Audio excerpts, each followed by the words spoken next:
Good morning, Olive, Arlo, and Frank.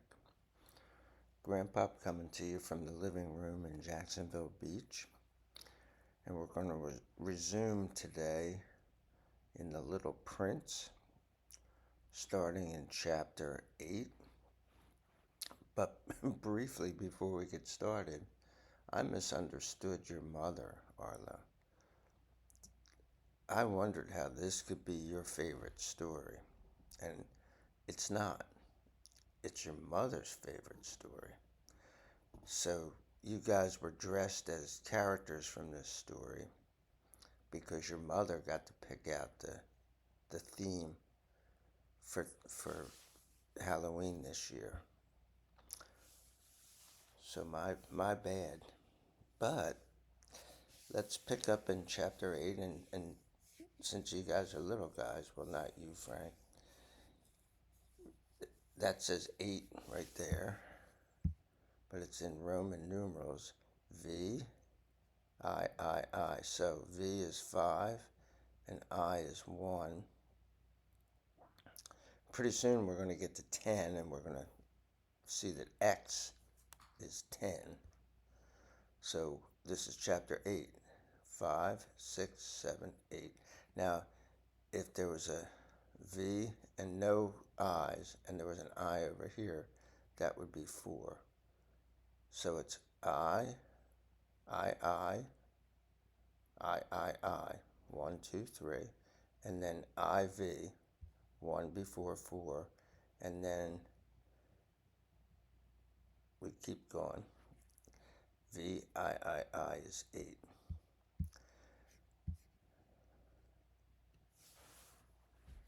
I learned very quickly to know this flower better. There had always been, on the planet of the Little Prince, very simple flowers, decorated to a single row of petals, and that had no place, and that disturbed nobody. They appeared one morning in the grass, and then they went out at night. But this one had sprouted a day from a given seed brought from no one knows where, and the little prince has monitored it very closely, this twig that did not resemble other twigs.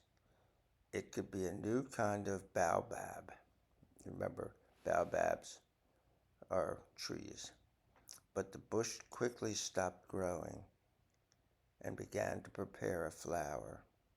The little prince, who watched the installation of a huge button, felt that he would get a miraculous appearance. But the flower did not finish preparing to become beautiful, sheltered in its green room. It chose with care its colors.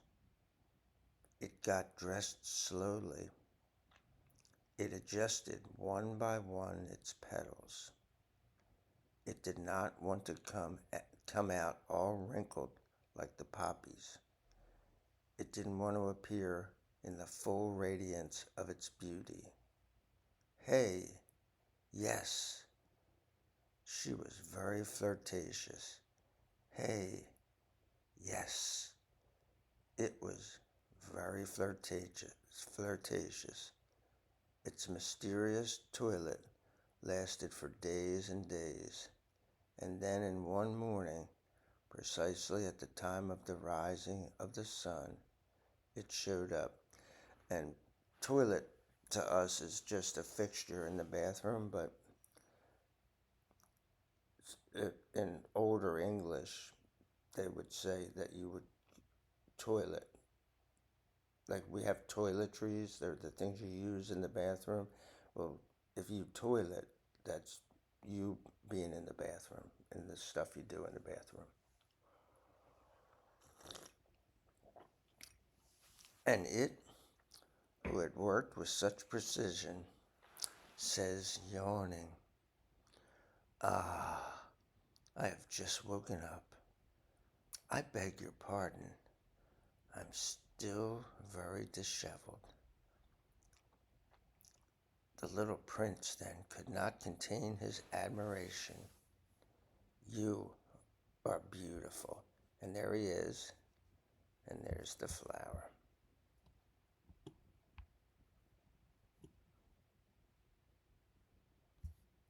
Ain't I? The flower answered softly. And I was born at the same time as the sun. Well, the little prince guessed that it was not too modest, but it was so moving. It's time, I believe, to have breakfast, it added soon. Would you have the goodness to think of me? And the little prince, confused, having been looking for a watering can of fresh water, served the flower. And there he is. And that's what you were dressed up as, Arla. You weren't real happy. You didn't want to wear the crown. There's the watering can and there's the flower. Excuse me. So it quickly tormented him due to its vanity, a little touchy. One day, for example, talking about her 4 thorns, she told the little prince, the tigers, they can come with their claws. And there's a tiger right there. I don't know that really looks like a tiger, but hey. There are no tigers on my planet, the little prince had objected. In addition, the tigers do not eat grass. I am not grass, the flower replied softly. Excuse me? I am not afraid of the tigers, but I hate the airstream. Don't you have a screen?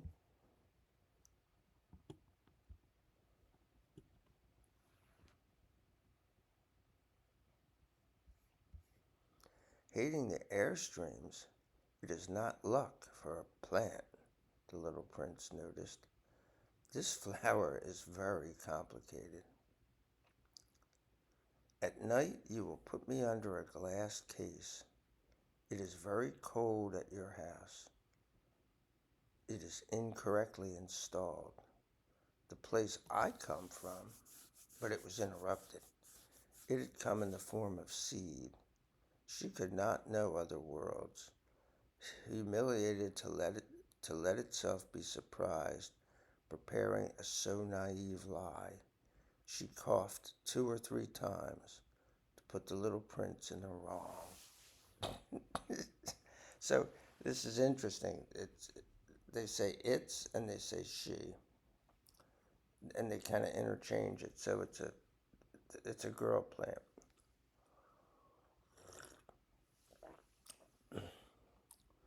And sometimes girls cough to make you wrong.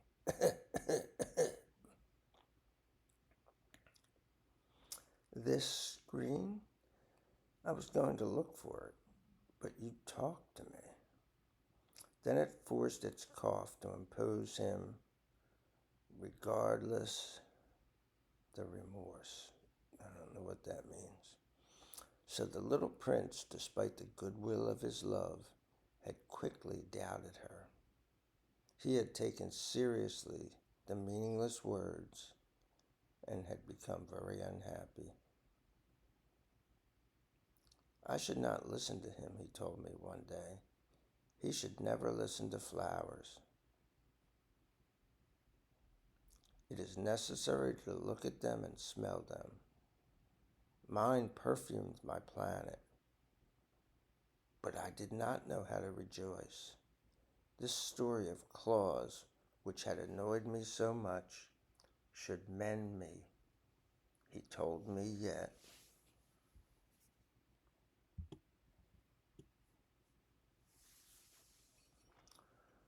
So the little prince, despite the goodwill of his love, had, oh no, that's, sometimes this book does that where they'll turn a half page kind of. So we're over here. That I have not known how to understand anything. I should judge it on its actions, not on its words. It embalmed me and lit me. And embalming is what you do to a dead body to preserve it. I should never have run away. I should have guessed its tenderness behind its poor tricks. The flowers are so contradictory, but I was too young to know how to love it. That's the story of a lot of our lives, guys.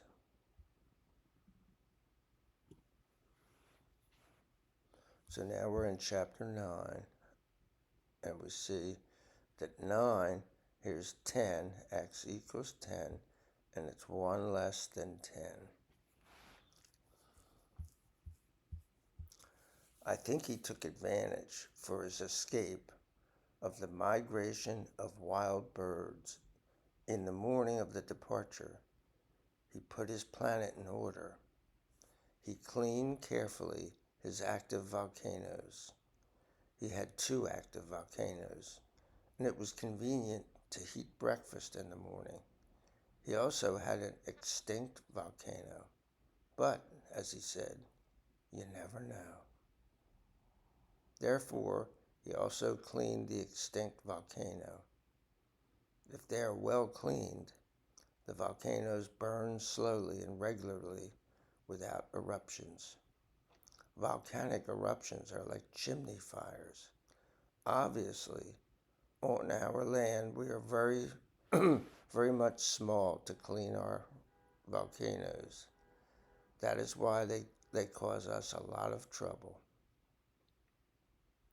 The little prince also extracts with a bit of melancholy, and that's sadness, the last sprouts of baobabs he believed never have to return. But all of those familiar works seemed that morning extremely smooth. And when he watered the flower for one last time and prepared himself to shelter it under its glass case, he discovered the wish to cry. And here it is.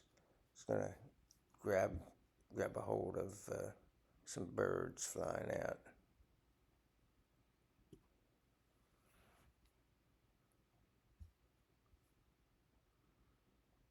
Goodbye, he said to the flower, but it did not answer him.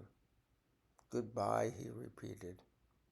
The flower coughed, but it was not because of his cold. I was a fool, it finally said. Excuse me. Try to be happy. He was surprised by the absence of reproaches. He just stood there all bewildered, the glass case in the air. He did not understand the quiet sweetness. But yes, I love you, said the flower. You did not know my fault. This has no importance, but you have been as stupid as me. Try to be happy. Let this glass case quiet. I don't want it anymore. But the wind, I am not that cold. The fresh air of the night will be good for me. I am a flower. But the animals, I must support 2 or 3 caterpillars if I want to know the butterflies. It seems to be so beautiful. Otherwise, who will visit me? You will be far, you. As for the big animals, I fear nothing. I got my claws. And it showed naively her 4 thorns. Then she added, Don't hang out like that. It's annoying. You have decided to leave. Go away. Because it did not want him to see it crying. It was a so proud flower.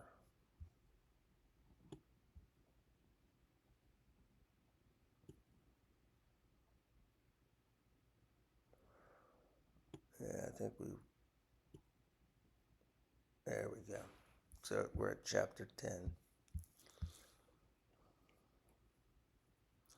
He was in the region of asteroids 325, 326, 327, 328, 329, and 330.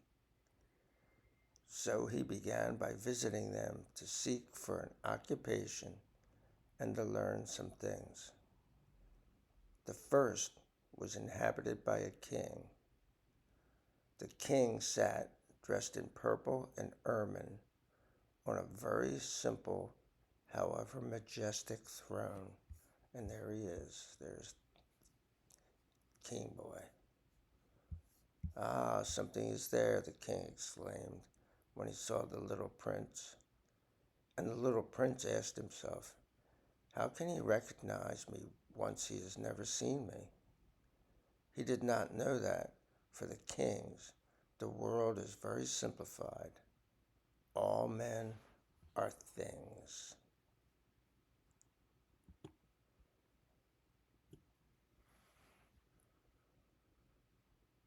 Come closer so I can see you better, said the king, who was proud of finally being king for someone. So he was a king of a planet that he's the only guy on it. Just like the little prince. And princes are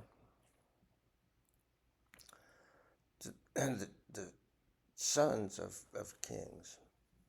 They're the ones that, well, at least one of them, if you have more than one son, one of them will be the king someday.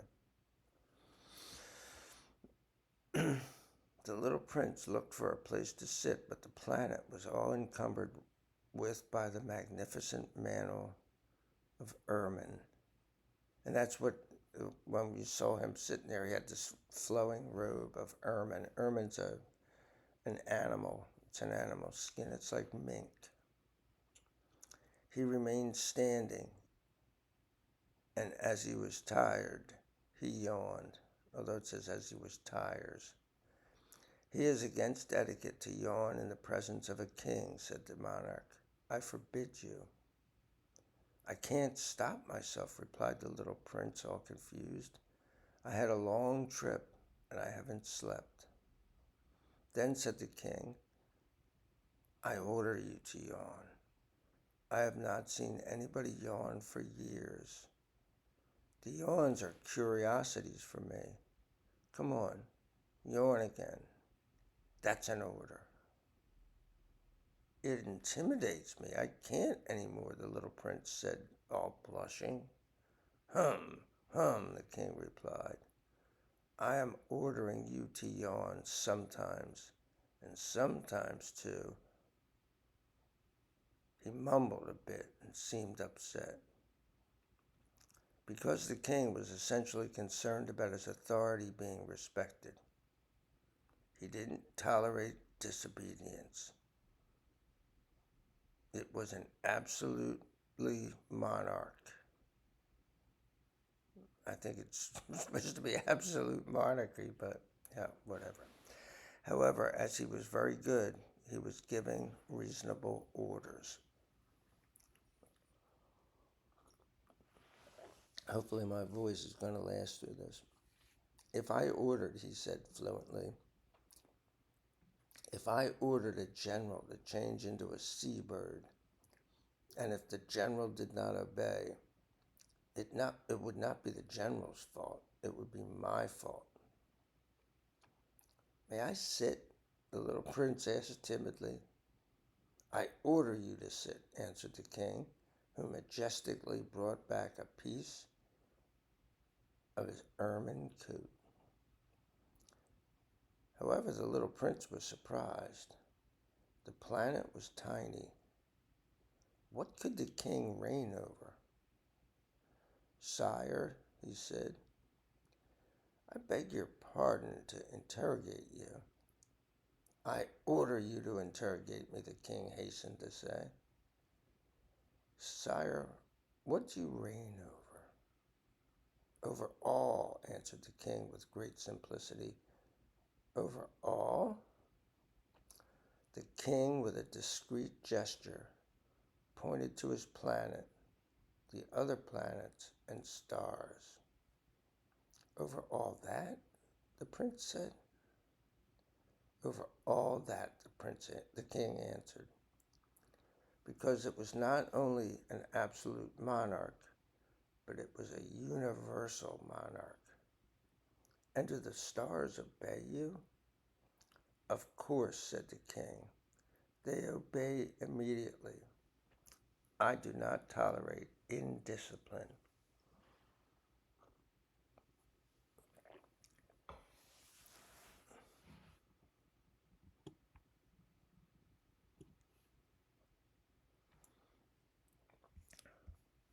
Such power, marveled the little prince. If he had relaxed, he could have watched not 44 times, but 72, or even 100, or even 200 sunsets in one day without ever having to move his chair. And as he felt a little sad because of the memory of his small abandoned planet, he boldly asked a favor of the king. I would like to see a sunset. Do me a favor. Order the sun to lie down. If I ordered a general to fly from one flower to another like a butterfly, or write a tragedy, or to change into a seabird, and if the general did not run the order, who would be in the wrong, him or me? That would be you, the little prince said firmly. Exact.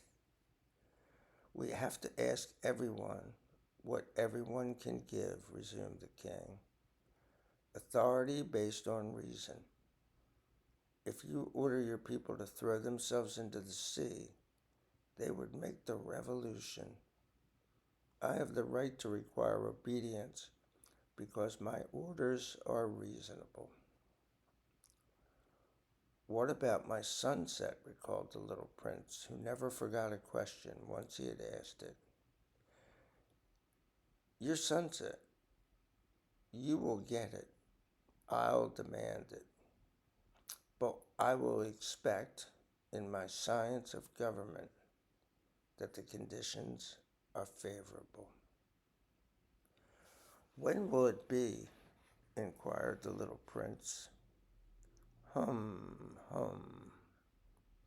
answered the king, who first consulted a large calendar. Hum. That will be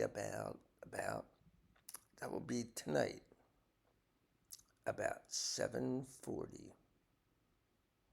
And you'll see how I'm well obeyed. The little prince yawned. He felt sorry for his missed sunset. And then he was already a little bored. I have nothing else to do, he said to the king. I am going back. Don't go, answered the king, who was so proud to have a citizen. Don't go. I'll make you a minister. Minister of what? Of justice. But there is nobody to judge. Nobody knows, the king told him. I have not even toured my kingdom. I thought that said toured. I am very old. I have no place for a carriage, and I get tired of walking. Ah, but I have seen, said the little prince, who bent over to take a look at the other side of the planet. There is nobody there either. So you will judge yourself, the king answered.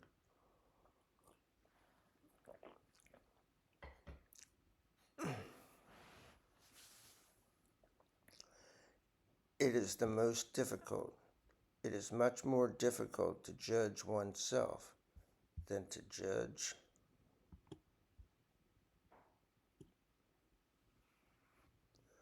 others. If you succeed to judge yourself well, you are a truly wise man. Me, said the little prince, I can judge myself anywhere. I do not need to leave here. Hum, hum, said the king. I believe that on my planet there is an old rat somewhere. I hear it at night. You can judge this old rat. You will condemn him to death from time to time. Thus its life will depend on your justice. However, you will pardon it every time to save it, because there is only one. I don't like death penalty, said the little prince, and I think I'm going. No, the king said. But the little prince, who had completed his preparations, would not hurt the old monarch. If your majesty wished to be promptly obeyed, you could give me a reasonable order. You could order me, for example, to have within 1 minute. It seems to me that the conditions are favorable. The king hasn't answered. The little prince firstly hesitated. Then with a sigh, he left. I make you my ambassador. Then the king hastened to shout. He had a great air of authority. Grown-ups are strange, said the little prince to himself during his trip.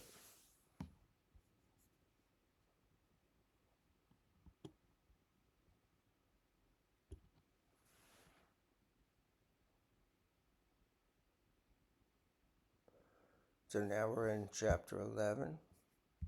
The second planet was inhabited by a vainglorious man. So here's the vainglorious man. Vainglorious is just what it sounds like. It's a vain man who seeks glory. I believe, anyway.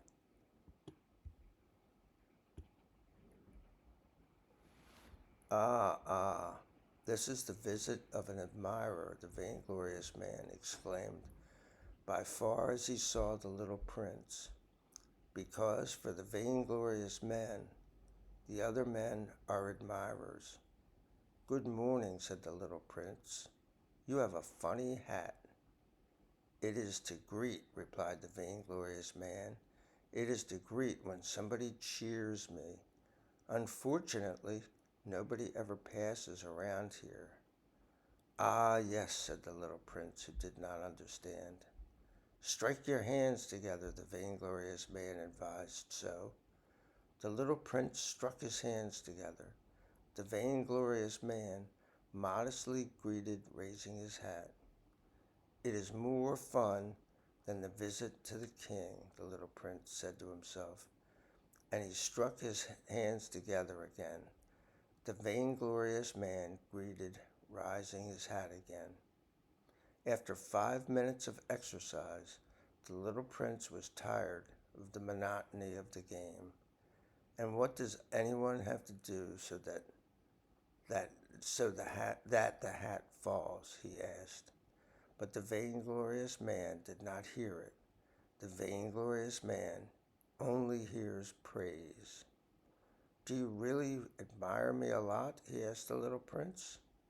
What does admire mean? Admire means recognizing that I'm the most handsome, the best dressed, the richest, the most intelligent man in the planet. But you're alone on your planet. Do me this favor. Admire me anyway. I admire you, the little prince said, shrugging the shoulders a little. But how can it be interesting to you? And the little prince went away. The grown-ups are decidedly really weird, he said simply to himself during his trip. So we will pick up in chapter 12 next time. And until then, peace out.